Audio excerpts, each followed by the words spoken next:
It's very, very annoying to get your phone video off of your phone for some reason. Is it? Can you not? You can't AirDrop, can you? You can. I subscribed to OneDrive or iCloud, Oh, right. and it just doesn't work. Ah.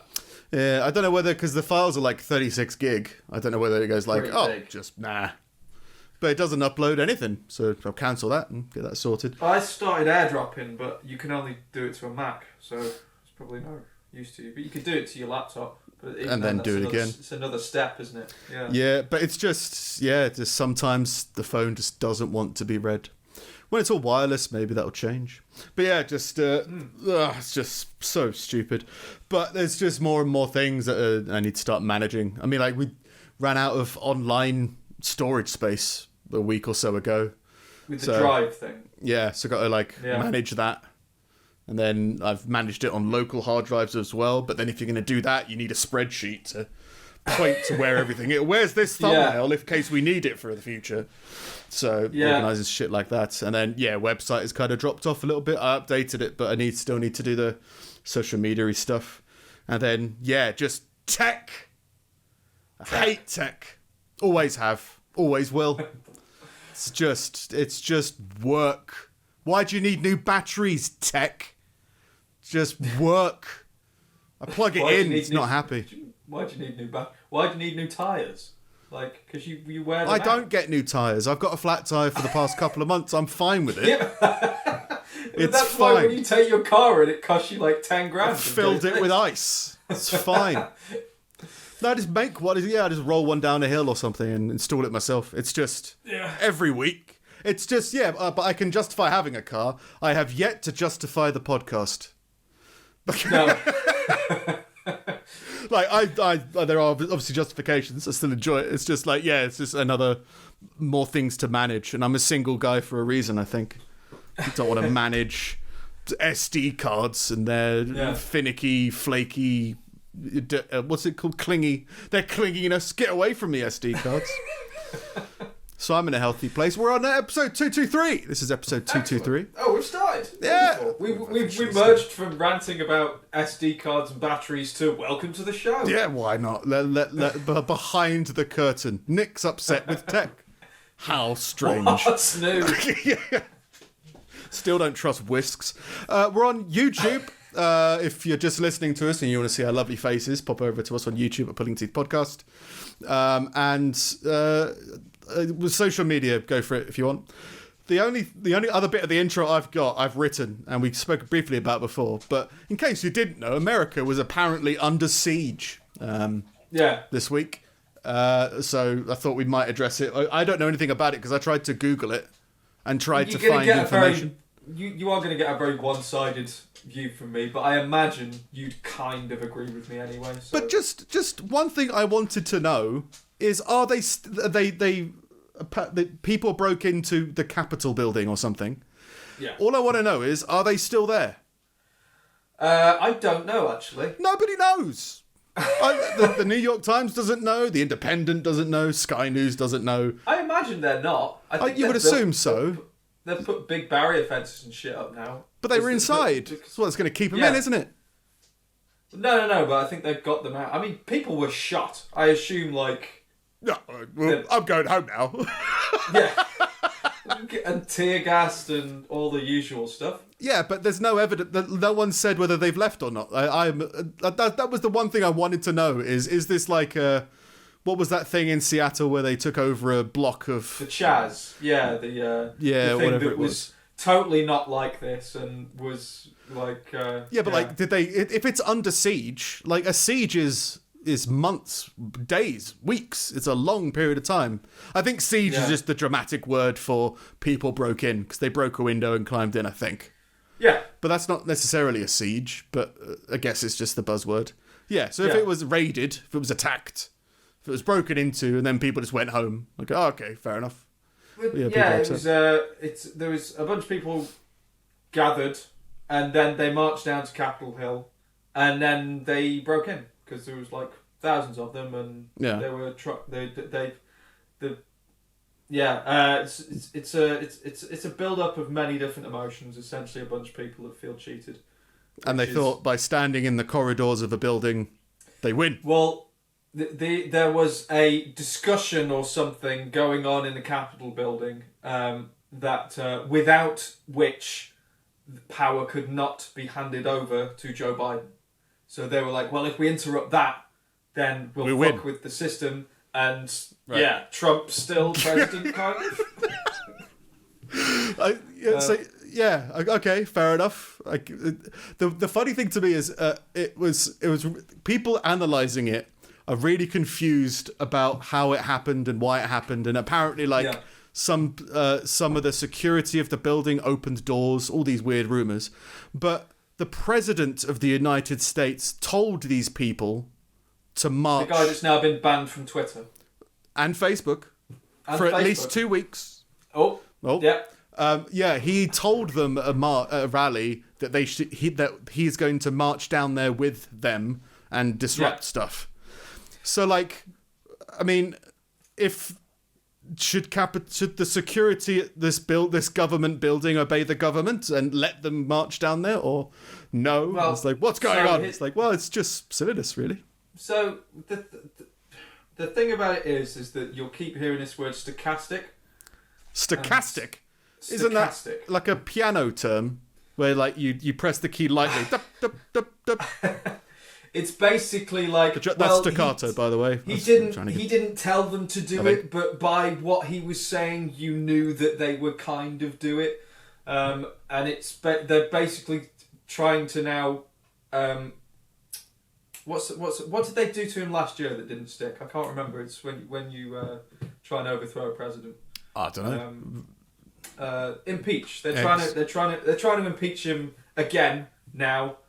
2 weeks before he's got to stand down anyway, but whatever, fuck it. Second time's a charm. So they're trying to impeach him again for stochastic terrorism, which is inciting people to do things without actually implicitly saying, go and do this thing. So it's didn't he say we minority should march report down now? rules? But didn't he, in his speech, say we need to march down now? Yes, because the gathering had already planned to march. They'd already planned a protest. They'd already planned to march to Capitol Hill. There's a whole timetable of it on fucking Twitter that they sent around to millions or thousands of people. Have been like, so we're going to gather here at this point, and then we're going to march to here, and then we're going to march to here, and then from here we'll just go home. But isn't the president endorsing it, saying we need to march down there now? Even if it was already planned, isn't that supporting or instructing at that point? Potentially. I mean, I think it's. I don't. There was nothing that he said that was break into the building, overthrow the government, overturn everything. Beyond this point, he said I disagree with I disagree with the result. I think there's a lot that needs to be looked into, but I will hand over power peacefully. He's literally said that. I wonder why he's wanting them to march then. They were already going to. But him telling them that they should march. What are they marching? What does he want them to march for if he doesn't want them to protest and he wants to hand it over peacefully? It's not he doesn't want them to protest. It's just that what they're saying is he incited them to break into the building, which he didn't.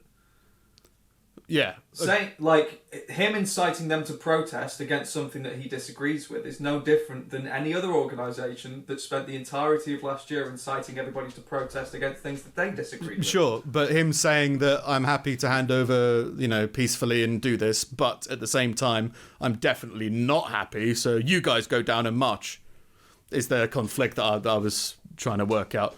If he's happy to hand it over, then I don't understand why he's protesting it. Well, it's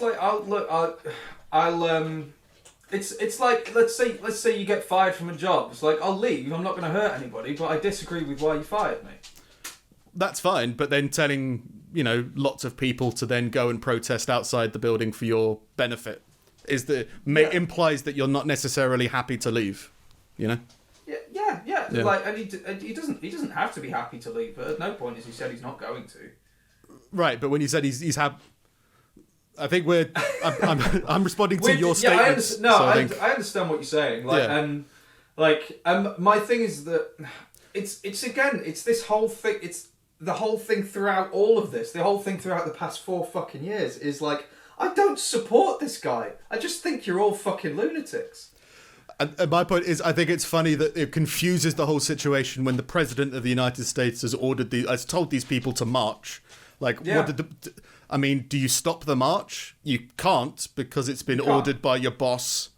So, like, you open the doors. The thing is, march in here if you want. Don't stop the march. Let them protest. Let people protest. You've been letting people protest all year. Just let them protest. No, but it needs to be organised as well, doesn't it? I don't know how much of the paperwork was done, or that kind of stuff. Like the whole protest thing is like, I don't care about people protesting. Like, go and do it. It stops like being a good thing when they start breaking into buildings, and it's the same as it was like the people breaking into buildings are idiots, and they should all be arrested. I think we definitely agree on that, right? It's just it was just funny to me that, like, as a security guard protecting a government building, watching thousands of people sent by your boss march towards you is gonna not make things particularly clear on what needs to be done. So why not shoot that woman? Why not? You know what I mean? Apparently 5 people died so far.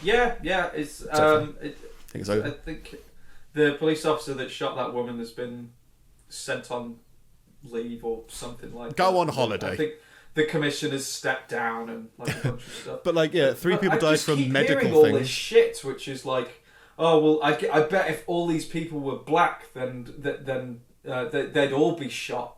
It's like, what are you talking about? Well, it's just high school gossip, isn't it? It's like, well, if Susie's such a slag, she'd sleep with it's Barry. It's nonsensical, non-thinking horse shit. It's people not thinking through their arguments. You've just watched black people protest for a fucking year. It's just high school gossip. Shot. It's not worth listening to.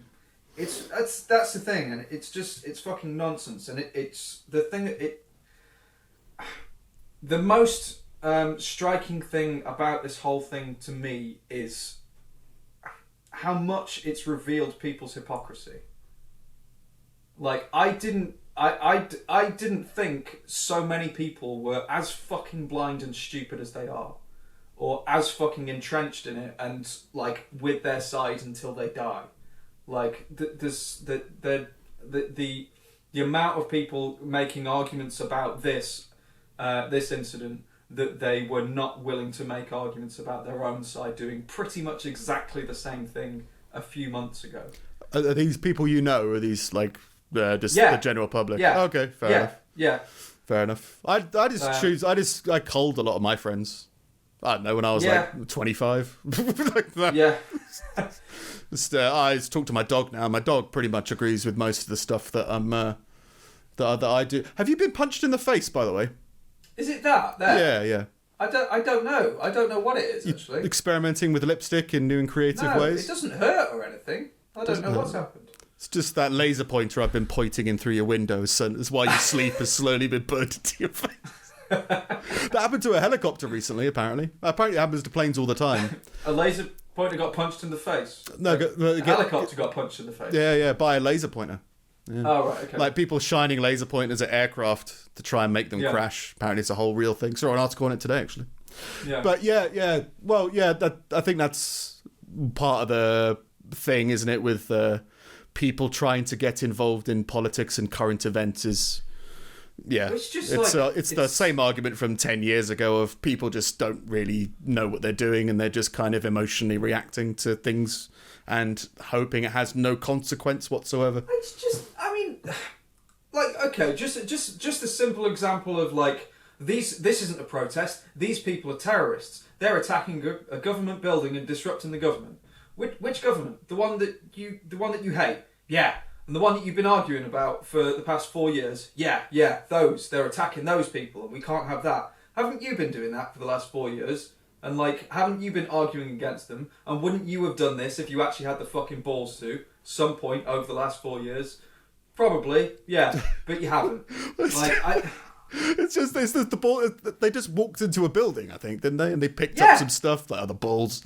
Yeah, it's just strange to think what they. It's just like as a patriotic act. I stood in this room when I wasn't supposed to. You loitered for the cause.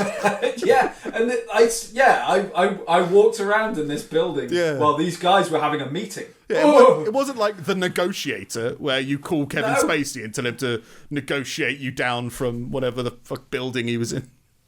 Because of a massive conspiracy. They didn't march through the streets trashing people's buildings and burning people's houses down, ruining people's livelihoods and forcing people to bend the knee to their cause, did they? No, because that would be fucking evil, wouldn't it? Twats.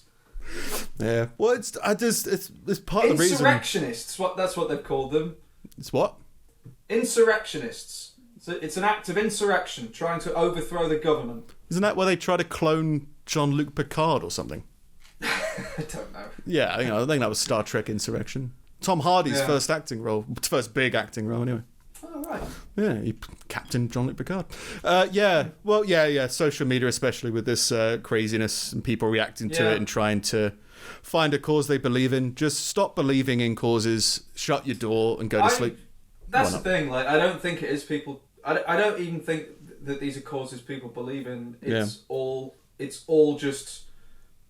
Like, I need to say this so that you know whose side I'm on. Yeah, thoughts and prayers. As though it fucking matters. Yeah. When really the only thing that's gonna help anybody is if you come together and you talk and you compromise. It's the only thing that's ever helped. But it is also quite funny that the president's been banned from, Trump has been banned from. Because if you say the president, you could mean 50 different people, apparently. So, Trump is just banned from Facebook and Twitter. It's just funny because you would think that would be like, the Twitter and Facebook will change and new social media will come out. But it's like, no, I don't think so. I think it's a very small piece in a very large puzzle. I mean, it is... I don't know. It is funny in the way that it's fucking bizarre, but at the same time, and I don't like to kind of like sensationalize and overuse terms and everything, but I've come across a lot of people saying like this is a dangerous precedent, and it is. It to get banned from MySpace. No, because that's obviously like something insignificant, but like. To essentially be banned from the public square. But this is where it gets blurry, isn't it? Because I don't think Twitter's the public square. Like, I guess government broadcast news is probably because we don't listen to it. Like, no, but even then, it's a private company, isn't it? It's not like the BBC. It's like if he was blurred on all BBC News broadcasts, you'd be like, oh, that feels like government censorship. That feels like you're very much controlling information in that way. But, if he's not on Snapchat, is he being censored? I think, it could just be that we don't really like social media that much or we don't use it that much. But I'd say the public square, it'd have to be you couldn't have you could decide that the public square was in somebody's house. And if someone was asleep and they didn't want people inside, then you're banning them from the public square. It's got to be an open and, free to everybody kind of thing. So I guess something like... America's probably got something similar to the BBC. I know the BBC's probably got controversy. But, government websites, government broadcasts, that kind of thing. So long as he's still on that, I think he's still open to everybody. It's just if people would rather not go to the public square, then fair enough. Yeah. But, I mean, is he still on LinkedIn? Who knows? He could be he could be shadow banned. He's not on Instagram, I know that much. But at least 2 weeks ban on Facebook and Instagram, and apparently Twitter is indefinite.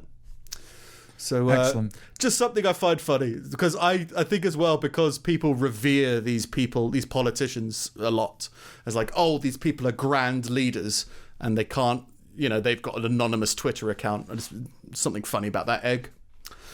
There's riots. We think they're finished.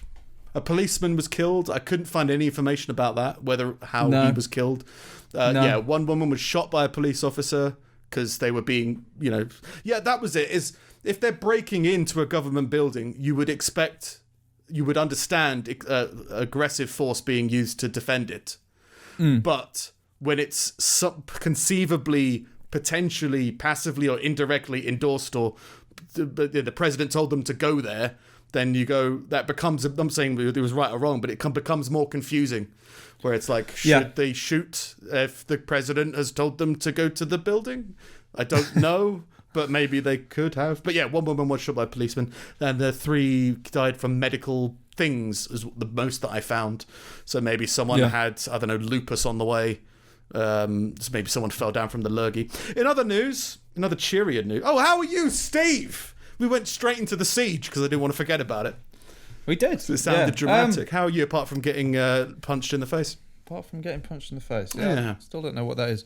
No, I'm good. I'm good generally. It's been difficult. Hazelnut latte. No, I've finished a regular coffee. I haven't got any hazelnut. What a shame. We've taken Christmas down today. That was good. Yeah, we've cancelled it. Yeah, the purge. I started. I got a 360 camera for Christmas. Yeah. And I started playing about with it this week. And initially, I was like, oh, I'm not. I like this. It's a cool thing to have, and it definitely kind of like presents some new opportunities and some certain things that I can do with it that I couldn't do with the stuff that I've already got. I didn't appreciate it before as like as a creative tool, and I hate to be like one of those people that's like, oh well, if you get this, it'll solve everything. Like, because I think a lot of my purchases in the past have been like that, or like, oh, if I only had this, then I could do all of these things. So, right. But you use it as an excuse not to do anything. But if you're a creative person and you like making videos, and you're interested in speeding up the kind of like thought to action process, this thing is fucking awesome. Like, and I hadn't really appreciated it before, but it eliminates so much of the faff in between, like setting things up and just everything that goes into doing video stuff. I haven't had anything before that has allowed me to have a stupid thought and have that finished thought in my hand so quickly, as far as like creating videos and creating content and stuff like that, and skits and like just little bits and pieces goes. Yeah. Like the fact that I can pull it out of my pocket, hit record, hold it anywhere, it captures everything, and then you just reframe it and get it looking how you want it later on. Like that, it's the actual power of that to just make funny shit on the go is amazing. Nice. And like I'd highly recommend it to kind of like any creative. So it's a handheld 360-degree camera. Yeah. There you go. I don't know if you can see it, but it's just got a lens on each side, fits in your pocket, hit one button, starts recording, and then you transfer it to your phone and edit from there. But kind of like a 360 selfie, as in you hold it in a position and... Yeah, you can hold it. There's a big stick thing that you can put it on and... Selfie stick. Hold it out as well. The weird thing is with the stick as well, if you can hide the fact that you're holding it, it can't actually see the stick. Because the stick is like directly underneath it where there's a blind spot, so it kind of stitches it out. So it can be like it's floating over you. And I've seen people using the cameras and being like, oh, look, you can do this with it and these cool tricks and everything like that. And I'd looked at those and be like, it's just kind of a gimmick. Like like, why do you need videos that make it look like you're on a tiny planet? Like, I don't know, like why you need that. But then when you actually start to just kind of try and use it like a regular camera, I guess like you would like a GoPro or something like that, like where you can just the ease of use and like just shove it somewhere and hit record and like, hey, how's it going? Like, and just kind of go with it. It's so flexible and so fast. And if you, like I say, just I've never had anything that transfers that creative process so quickly. It's the equivalent, I guess, of typing instead of writing. Yeah. Like it's that leap. So does that mean you're able to produce more videos now? Yeah. Well, I've been using it to do like stupid stories for the past couple of days on Insta, and I've kind of saved those so you can make playlists on Instagram now. So it's just like a circle on top. Right. So you don't lose your stories. That was always my problem with stories. Like, you make something and you spend time making something and then it's gone. I don't see the point in doing that. Why don't let you post it? Because I guess it's for stuff that's against what you would normally post. So like, if I'm like making all my posts about music stuff, then you try and kind of keep in fitting with that. Whereas your stories are just kind of like everyday shit. It took me a while to figure out why I'd ever want to use a fucking story, but I kind of get it now. Fair enough. But yeah, so like I've just been using it to make like story videos for the last few days, and it's fun. Like, I've realized I haven't had fun making stuff for a while. Like, the cameras and the equipment and everything that I use, they make amazing things. Like, and the quality and all of that good stuff, like, is amazing, flawless, but it's not fun. It's meticulous. Like, it's almost surgical. It's precise. You spend time setting it up and getting it perfect. This is fun. Like, I haven't had fun making things for a while. And I think that was kind of like a big kind of like realization. Nice. Like, I don't know. It's been good. It's just been really eye opening. And I found it weird to get that from a bit of tech. Normally, if I get something new and techie, I'm really excited about it for a minute, and then the whole thing becomes hollow because it's just like, oh, well, now it's the same thing. It's the same thing as always, as it always was, which is like, if you buy this, it's gonna solve all your problems, and it doesn't, because you're the only one that can do that. And I'm not endorsing. I don't want to be that person. It's like, you need this, but like, it has opened up. The message, like, I think, is, instead of buying things that you feel you should buy because it might help you do something, like, oh, I need to have an H6 in order to podcast, or oh, I need to have this camera, and then once I buy that, then everything will be solved. You go, no, buy something that's fun, that you'll have fun with, because if you enjoy what you're doing, you're going to be doing it more. Yeah. So yeah, 100%. So yeah, that's my way of that. That's why I live in Stoke, right? I mean, I was like, Stoke's a fun, crazy place. Let's go. Inconspicuous as well, right? Because I think you and me have talked about like vlogging and stuff before. I've never been able to get past the idea of like walking around with a big fucking camera on a stick in public and like talk and like having people, like, that whole thing of like, people are looking at you, people are watching you, and anyone you watch on YouTube is just like, yeah, you'll get over that, don't worry about that. It's like, yeah, I might get over it, but I still, if I see that guy, I'm gonna be like, what a prick. Well, it depends on the preparation. Like, if it's just a streamer, like I was at when I did Stoke-on-Trent and I did the camera stuff there were streamers there where it's like they just have a camera on them and it's just streaming and they're talking to text chat whilst eating noodles. It just feels like that still feels annoying, because it feels like you're not crafting anything. It just feels like you're just streaming, and you're streaming because of the way the streaming system works. The longer you stream, the more audience you may get, and it works that way. But if it's just like you go to film something in public and it's a message that you want to broadcast, and it's written how it's crafted in some way, in terms of it's just a visual, or it's just an audio thing, or it's a monologue that you want to do, I have no problem recording that. I've said before, one of the things I'd like to do is, if I was to do blogging, I'd like to do it similar to how Weekly Wipe or Yearly Wipe or whatever was done, in terms of like, there's lots of sections where he's just walking and there's a camera following him, and he's just saying, he's reading a monologue about it, but it's cutting to different sections where he's doing it. And it's just like, the mechanics of that are crazy, but it's like, yeah, just do it in public. Who cares? People walking past. Never. Yeah. I've screamed things in supermarkets before. It's like the Jonathan Pye stuff as well, like the fake news correspondent thing. Like, again, like I think if I saw that, and like I saw that kind of like layer of pretense, like I wouldn't have a problem with that. Like, it kind of feels like a public performance, but not a public performance. Like, It's something that's been crafted. I think that's what it is. Yeah, it's like street theatre, Yeah. But it's just he's not performing it to you. You just happen to be walking past. Yeah. Like, I think, I got no problem with that, or no embarrassment about that, I guess, if I was to do that. It's just, there's definitely a streamer culture of just absence of thought and just talking at things. Yeah. I still find that a little bit like, I get what you're doing, but I don't understand.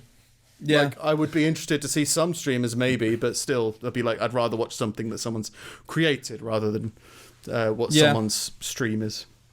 But then with this thing, like I was walking around with it and recording with it and like perfectly in public and in sight of everyone, in view of everyone, but it's inconspicuous.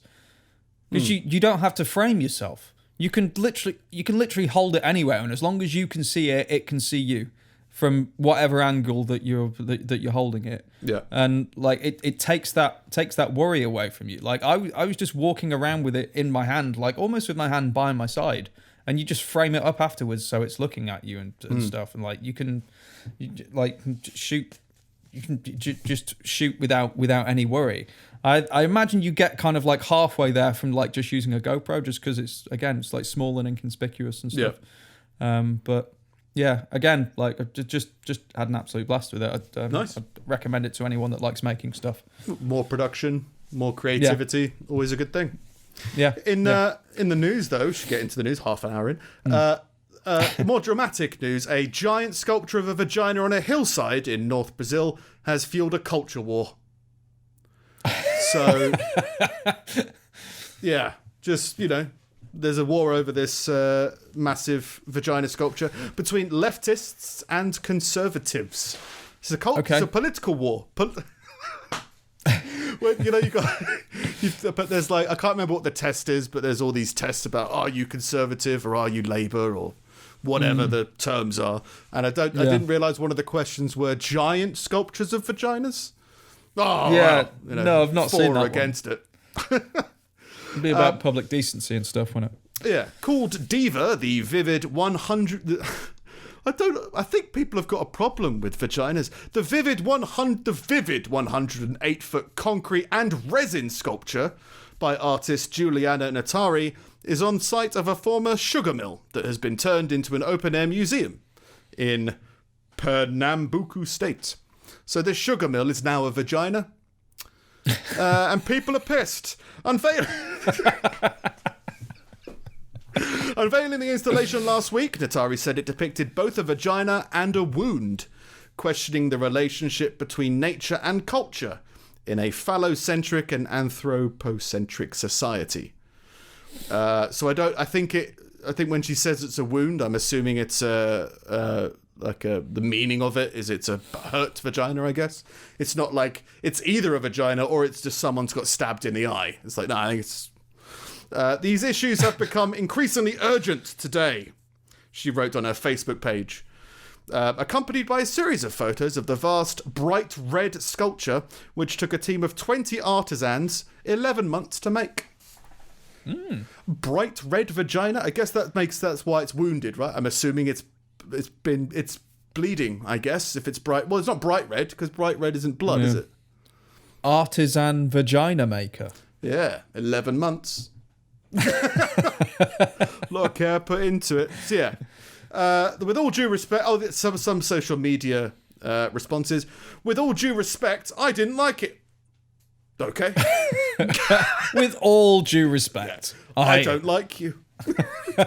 Okay, it's art. It's not for everybody. It's it's in an open air museum, so it's not like it's been put into Capitol Hill and people are getting freaked about it. So yeah, this is where art goes for people to see. I did not like it. Imagine me walking with my young daughter in this park and them asking, "Daddy, what's that?" What will I answer? Well, it's a vagina. Yeah, I guess it's people. I always forget how desensitized or how sensitized people are to lots of different things. Like if they see a television show with blood on it, they're like, ah! Or like, talk of a sexual these are the same nature. These are the same people that have like a glass of wine at 5:45 and be like, oh, it's a bit naughty. I'm being cheeky. Yeah. Just drink your wine and shut up. I'm going to cook some apples for dinner. Ooh. You ever cooked fruit for dinner? Fruit for dinner? Yeah, I cooked it. I've. Does an apple crumble. sauce count for dinner with pork? Hot apple sauce? With pork, yeah. But like you preheat the apple sauce? Well, you stew the apples to make applesauce, so yeah, it's hot technically. Yeah, but you don't let it settle. You No, not necessarily. You madman. You go when you're cooking applesauce, you go straight from the hot stove straight to the plate. Pretty much, yeah. Fucking Jesus Christ, you got problems. Let it settle, mate. Sprinkle some cinnamon on that shit.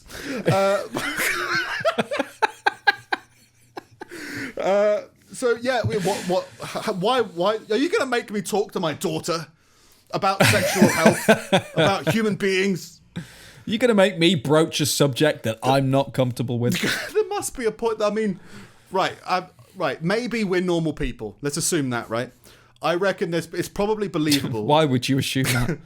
It's probably believable that at a point in people's lives, people had the same views that we did, and then they've had children, for example, and they've backtracked, right? So at the moment, I say there's no conversation you shouldn't have with your child. Like, you should be able to talk to anybody about anything, regardless of age, regardless of whatever. Open and honest conversation. I can understand that having kids makes you more emotional and gives you more out of your control fears, like the whole just because I said so, right? I can understand the logic that leads to that. Is like I'm just an emotional mess, and just please stop. Like, look both ways while you cross the road. Why? Just do it. Yeah. I can understand that because you're so irrational fear and you're tired and that. But like, stop looking at your vagina. Don't talk to anybody about your vagina. Like, okay, I don't. Maybe it'll be interesting to see if we get to a point where these beliefs and ideas that we're documenting, someday we start to change our minds on, I guess. Stop talking about things. Bolsonaro's political guru, who I think he's the president or something, Olavo de Carvalho. That's a lovely name. What's Olavo de Carvalho? Took to Twitter to lambast Notari's work, seemingly proposing a giant penis sculpture as a way to challenge it. What? Oh, what's next? A penis? He's already got a giant cunt on your mountain. Do you think a giant penis is like worse? We'll show him. Yeah. Make a dick. Yeah. Get me 40 artisans. We'll do it in 2 years or something like that. Like, why do people care? Why do people care about these things? But people care about soap operas and ballet. So like, I can't relate to them. So I don't know if I could be moved. I could probably be moved by ballet. I haven't seen any. But I just imagine it's like theatre. Some theatre is incredible. But in my experience, 80% of it has been, hobbyists or like, it's off night or whatever. I've seen a lot of dance, to be fair. I've seen a lot of very bad dance. But like, I imagine that maybe if ballet were to hit you, it would hit you like kind of classical music can hit you. Yeah. Sometimes there's just a way that it comes together where you like, there's just something that resonates and you don't know why because there's no words, but there's a feeling. Yeah. Like that kind of thing. I imagine there's like that. Yeah. Yeah. Where it's just like, it can still work, but people are avidly into that, into different things. So maybe these people are avidly, I don't know, against genitals. They're just against it on a level, right? But I mean, there's probably still people sleep in sacks, right? There was like, there was a chastity sack? I'm just making that up, but I think that's right. Chastity sack? Yeah, there was, I can't remember which, religious belief it was, but in order to maintain chastity, you'd put the woman in a bag.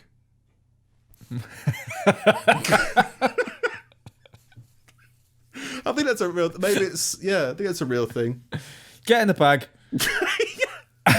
But it's like, it's just like a body bag. You sleep in that, and then this bag prevents all sexual energy.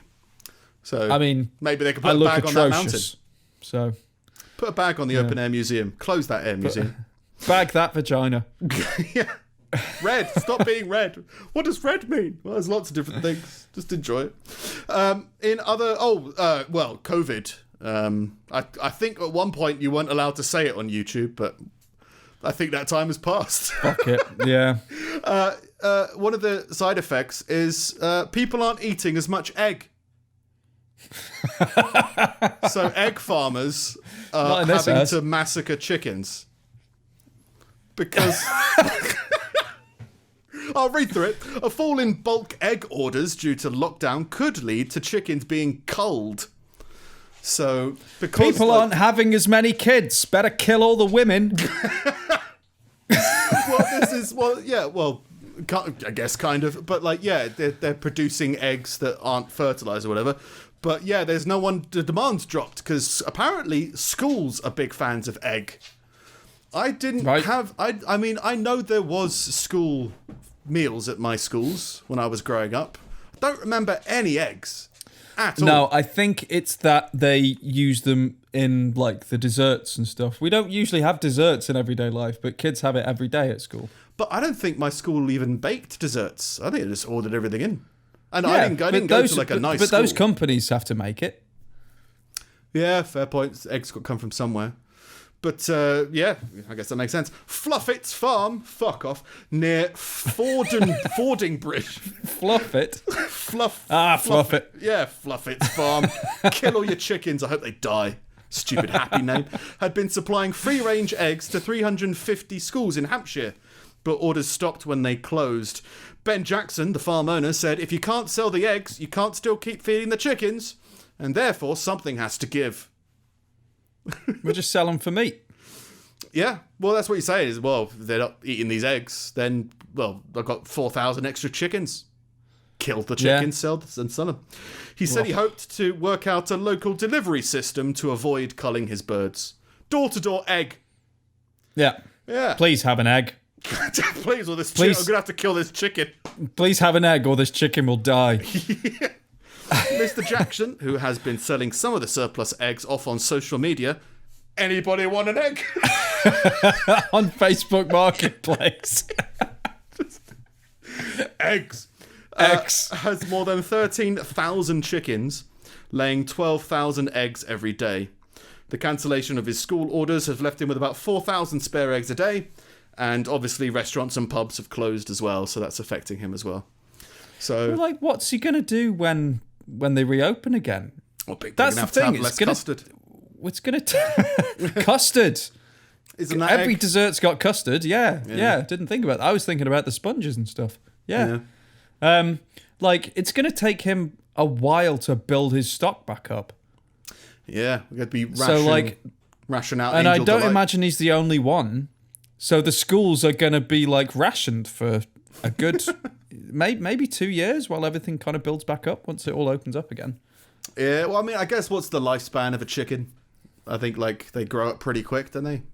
Like, I wouldn't be surprised if a chicken could lay an egg after a year of being born. Maybe. Oh no! Before that, but then it's making sure you've got the capital to actually build up again. Because if he's got to cut his stock like in half or whatever, so he'll have to buy like 7,000 chickens. Like that's a lot. Could probably have an egg energy source, right? Something like that. You freeze the eggs. People freeze eggs. They freeze people eggs. Can you freeze? Okay. Didn't we look into this? So you can freeze them if you. My dad responded to that actually. Yeah, the yolk doesn't freeze or something. You can freeze them if you separate them first. But so if you got like liquid nitrogen, I mean, if we made this a national project of just stores and like cemeteries filled. Obviously, new cemeteries don't just cover the dead in egg, but like get a new frozen egg cemetery or something like that. Yeah. Why has it got to be a cemetery? Because the ground's cold. See, dead. It's all to do with death and life. It's a metaphor. Yeah. Life from the egg, cold enough, and your grandma. If China can have a sun, we can have the underworld, right? Yeah. The underworld of the frozen egg. Sounds like a Roald Dahl novel. Give us Hades. In other Chicken news, Hades. In other non-egg news, Nottinghamshire YouTuber has failed to cross the US in a mobility scooter. Oh. Makes sense, doesn't it? America's pretty big. Mobility scooters. How many batteries did he take? Do you remember? I mean, we had these things. I'm trying to relate to this because, like, we had these, somewhat whimsical ideas when we were at uni. Like, there was a stupid thing, like there was like a serious game of hide and seek where you won £1,000 and you were given a 24-hour head start, and one person was found, in Argentina or something like that. Yeah, like an amount to spend. It was all these like weird little whimsical things to do that would be quite fun to do. I don't think crossing America on a mobility scooter is that amazing. No. I just feel like that's a gimmick. I mean, you could have done it on a moped, and that's like the same thing. You could have done it on a pogo stick. Like, it's not like I'm not saying that's better. It's just I'd have been more impressed with a pogo amazing. stick. Huh? I'd have been more impressed with a pogo stick. Yeah, but I guess it's like the same thing as like people cycling John O'Groats and Land's End. It's just like a thing people want to do as like a challenge. They do it every year now. Yeah. 3 Peaks and all that. But just didn't feel that impressive, the mobility scooter. I guess maybe. Well, it's a YouTube thing. It's like, for clicks, I guess. Nottinghamshire-based Tom Staniland began the 3,000-mile journey from LA to New York in November, recording it for his YouTube channel. After he was stopped by police twice, his scooter was confiscated 500 miles into his journey because it was deemed not roadworthy. So he gave it a try. He got a sixth of the way, I guess. That's kind of impressive. It's just when he goes into it with a bit more detail, you kind of see a bit more about him. I'm definitely going to try it again with a bigger vehicle. The 30-year-old said from Worksop. He said he'd always wanted to do a road trip through America and had never seen it done on a mobility scooter before. He set off on his trip with several batteries and a power generator to recharge them and hoped to reach New York before Christmas. But after embarking, he began getting into problems. In between towns, there's these long motorways. Yeah. Highways, yeah. Yeah, he said, I kept on getting stuck in the sand. It made it nearly impossible to travel. It's almost as if that motorway or highway isn't really designed for a mobility scooter that can't go, 100 miles an hour. Yeah. He eventually arrived in Arizona, in the desert, but he said he didn't realise how cold it gets at night. He said, you have 6 or 7 layers on and you're still cold. Yeah, you twerp. Like, you're 30, you're not like an 18-year-old university student. You're like 30 years old. Deserts get cold, mate. They also get hot. It's the desert. Yeah. I mean, I was wearing 6 shirts and I was still cold. Yes. Yeah. People die. You twat. You giant Brazilian sculpture wound twat.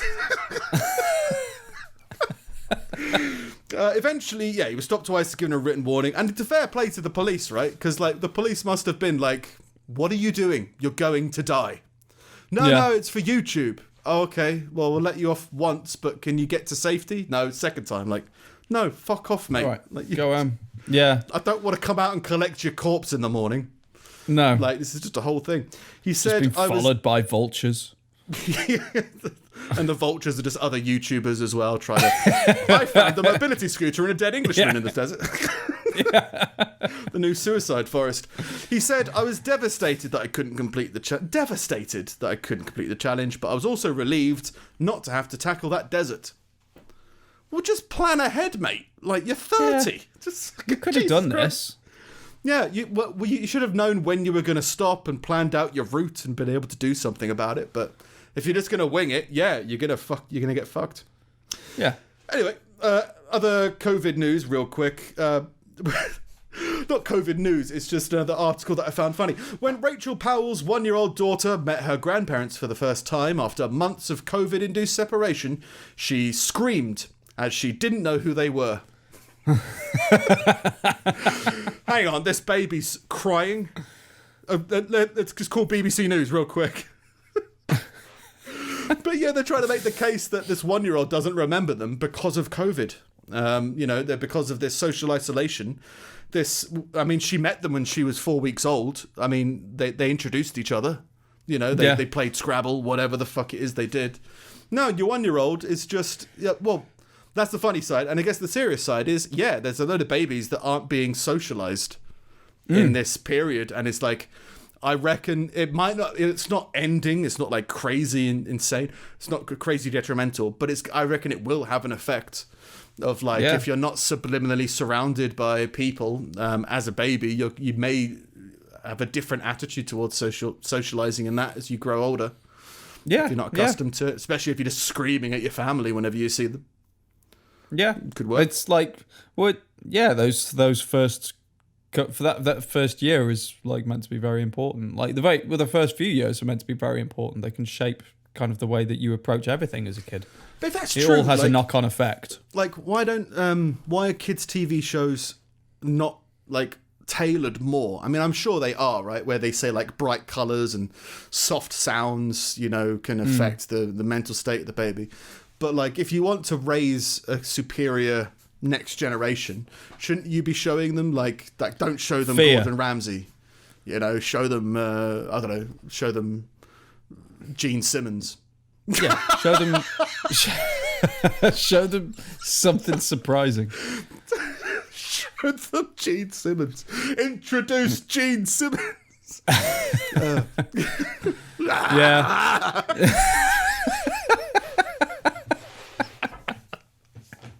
Look it up. Jesus Christ, what the fuck? Gene, chill out. The article also raises other important issues of because she's talks about the mother who wasn't able to socialize with other mums during that first year and talk to other mums about experiences and tips and that kind of benefits of socializing with your community. I mean, I still talk with single people online and stuff. You as a couple, have you noticed any difference with not mingling with other couples as much? No. Is that why your applesauce is always hot? Like you haven't said it to another couple and they've been like, "What the fuck?" Yeah, no. I mean, we don't. It's weird. We don't really have a lot of like couple friends because we're both kind of the same in that we don't go out to meet people. If that makes sense. Like we're both not shut-ins, but like sort of independent to each other. Like it's nice to hang out. I don't know. We don't really have many couple friends. We have like the same friends that then became couples, and I think like you probably had the same as well. I would say that like every social event I'd say you've organised, I've been like the only single person in a group of like 10, so like 5 couples and a single person. No, exactly, but like those I guess the thing. Friends. Well, no, I guess the thing about them is that like we made friends with them as single people. So like there'll be people that were in the group as single people, and then they met someone later on, and then they became. But like we've never gone out and met a new couple, if that makes sense. Yeah. So I mean, like, so if there was if you were to invite one member of a couple out, you wouldn't invite both of them? No, like, I guess it depends what we're doing. Because, like, we know that, like, there's certain things. So, like, we play games, for instance, and we know couples, like, where one's like, yeah, I'll play, and another one's like, I fucking hate games. So it's like, that's fine. Then functional you stay at home.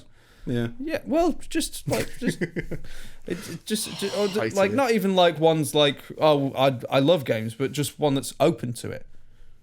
Yeah. So it's like there'll be certain things where one comes and another doesn't and stuff like that. But yeah, no, most of the time it's just chilled evenings where we all show up. So yeah, I guess you don't break them up that often.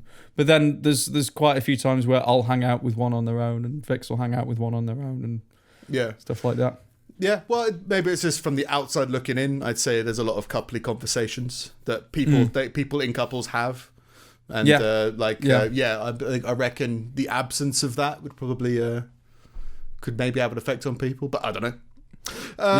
But so children, babies not having social interaction can have an interesting effect, as well as mums or parents not having the communal feel when having that thing when they're first going in. And serious things like postnatal depression aren't going to get picked up as much, I guess, because I guess that's one of the benefits of people looking around. Baby classes have been cancelled, restarted and cancelled again, while meetups with fellow parents now feel like a luxury enjoyed only in the distant past. That's a weird idea of the apocalypse, isn't it? Like the future wasteland when is that there's no more creche. Where are we going to leave the kids? Well, the tweenies haven't had a new series for years. Lastly, from me, from the audience, and if you are listening and you want to send us a message or an email, we're at wisdom@pullingteethpodcast.com. This is from a listener. Honeybees have started spreading animal shit on the entrance of their homes to defend against murder hornets. So they are murder hornets, but they've got a standard of living that they just. I don't want to be in that environment of I'm not animal treading shit. in that. Yeah. Like just proper OCD murderers. University of Guelph, which is an amazing place. I don't know where it is, but it sounds fantastic. Researchers have discovered honeybees in Vietnam collect and apply spots of animal dung around hive entrances to deter deadly nest raids by murder hornets. That's it. Cover everything in shit. It's worked.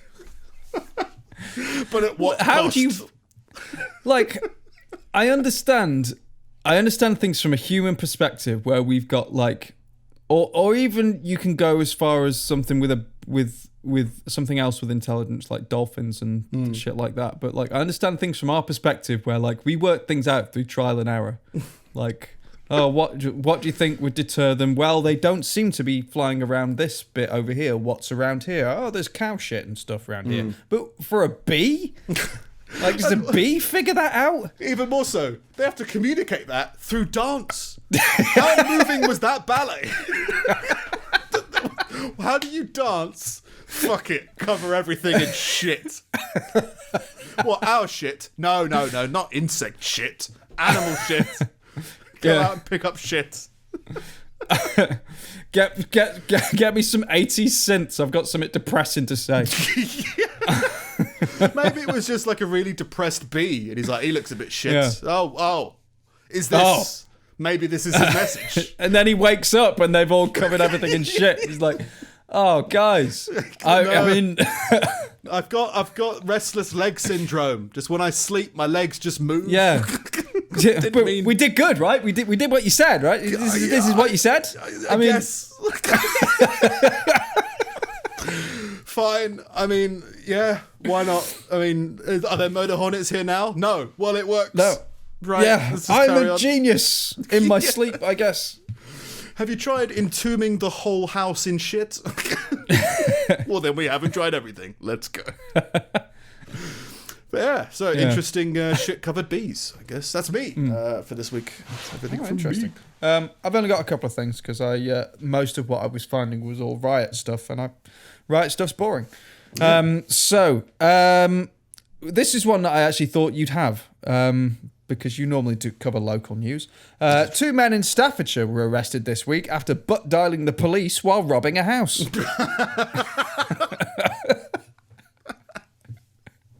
Is it? Well, the police are the only people who have a responsibility and a right to stay on the line when you know you've been butt dialed. Yeah, right. If someone butt dials you and they're a friend, you hang up. Like, but the police are like, "Is this a crime? Is there a crime going on?" Well, they usually have to stay on the line and track what's going on because it's like if someone's being abused or something, they can just dial it and then just leave the line open and stuff. But yeah, the police went to investigate, and then the person on the other end of the phone listened to their colleagues arresting the 2 guys. Yeah, that's good. I mean, how do you even? I guess modern phones. How do you bet? Oh, I guess he didn't lock his phone when he put it back in his pocket, right? That must be it. Something. Yeah. I don't know. Unless it was an old phone, as in like between the clamshell and it just had buttons like a Nokia phone. Yeah. Speed with speed dial on it, I guess. Yeah, or just unlocked from his arse or his thigh or whatever. I don't know how you do it. I just know they did, and it's wonderful. This is the only other thing for me, but it's worth talking about. Speaking of vaginas on hills. Yeah. TV producers in Denmark have come under fire this week following the release of a kids' TV show about John Dillermand, a character who overcomes his hardships and challenges of everyday life using his exceedingly long penis. Yeah. It's like... Was there a Mr. Men with a penis? No, like I swear there was a Mr. Men who had like really stretchy arms, right? Like Mr. Tickle. Mr. Tickle. Yeah, his arms would extend and do things. It's basically that, but with penis. But with this guy's knob. Yeah. Yeah. The Erla Heinessen Holsted. She's a clinical psychologist who works with families and children, said that she believed the show's opponents may be overthinking things. John Dillerman talks to children and shares their way of thinking, and kids do find genitals funny, she said. Well, I guess it's... The only thing is, you don't want to have some poor boy, like, get his dick trapped in a vice because he saw it on John Dillerman. He's like, I'm going to start cooking with my cock. He actually pops in a deep fat fryer or something. But there's like farting and defecation and stuff in kids. Is there that much defecation? Defecation's a very adult word for a children's show. No, I always used to think I used to think there were a lot more fart jokes in life than there actually are. Yeah, I don't think TV did a lot of them.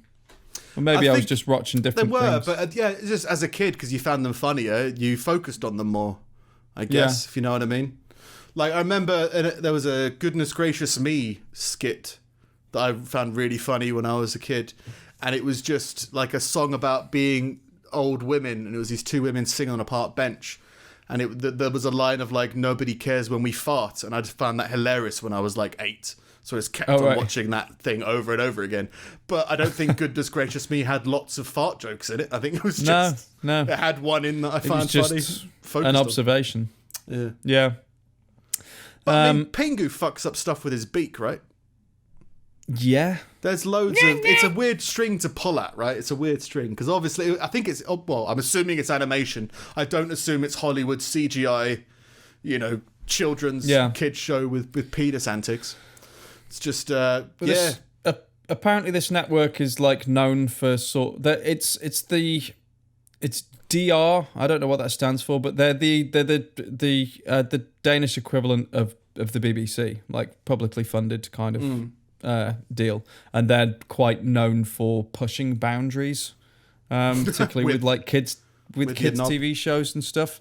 Like they had one. They came under fire within the last couple of years for producing a cartoon about a cross-dressing guy, which doesn't strike me as like dangerous or funny. It's just like, but I guess I don't care about that kind of thing. With that, when you go, well, that's commentating on society, so it's acclimatizing them to this. This occurs in society.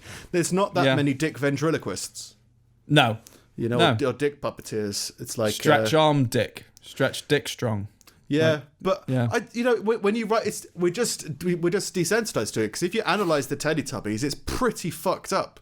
Like, what would you rather have? Like the giant baby sun god, where its denizens and its worshippers all ingest television so that it expels out of their abdomen.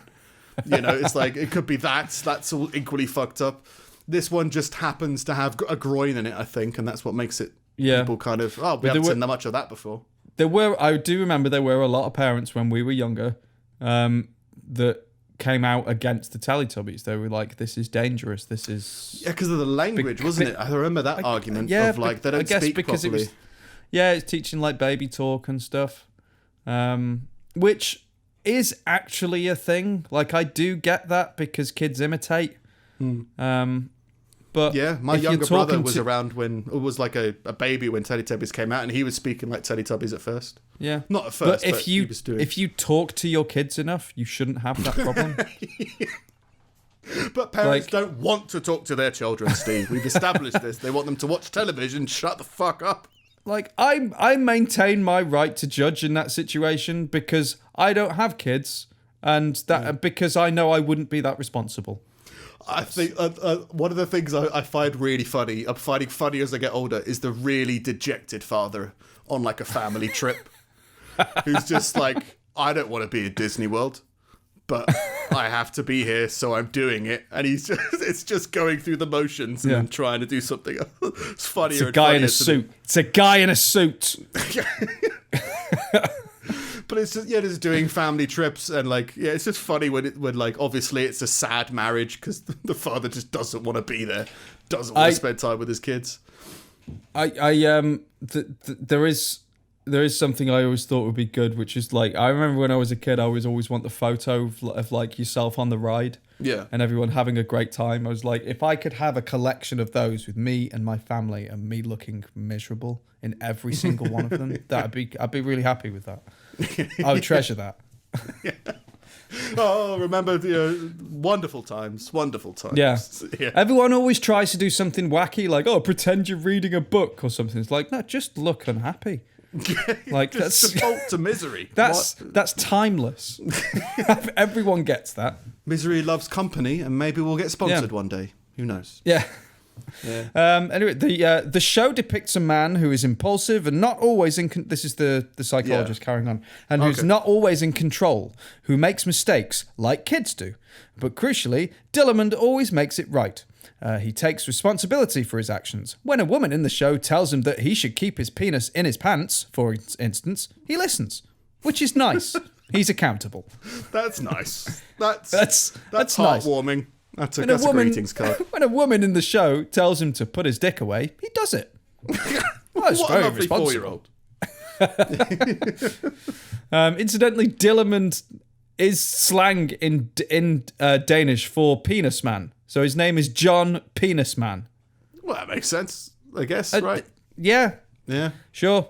DR responded to the latest criticism by saying that it could just as easily have made a program about a woman with no control over her vagina. And that the most important thing was that children enjoyed John Dillermand. So enjoy the penis man. Enjoy the penis man. Well, we could have made it about a woman with an uncontrollable vagina. Then you'd have been happy. Well, it's just...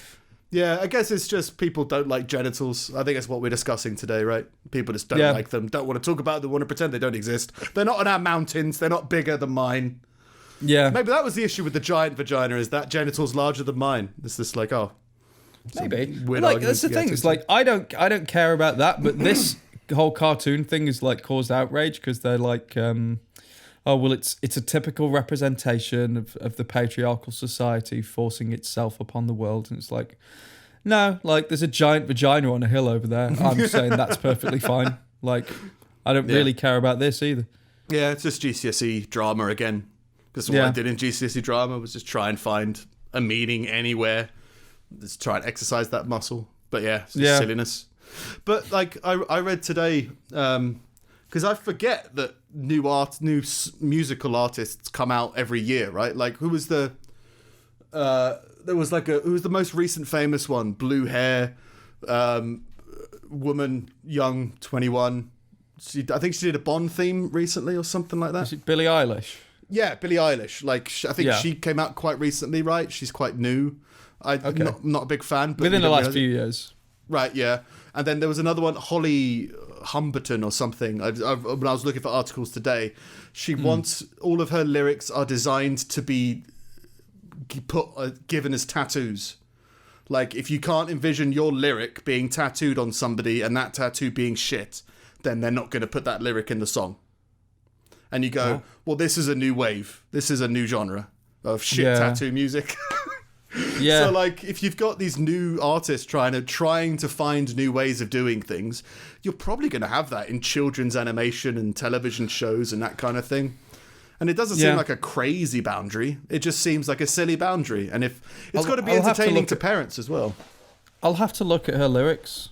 I imagine some of them are terrible, but a lot of them, that is always the case. But, like, I actually, in a roundabout way, don't mind that. Because she's just saying, like, I want to write lyrics that mean something to people.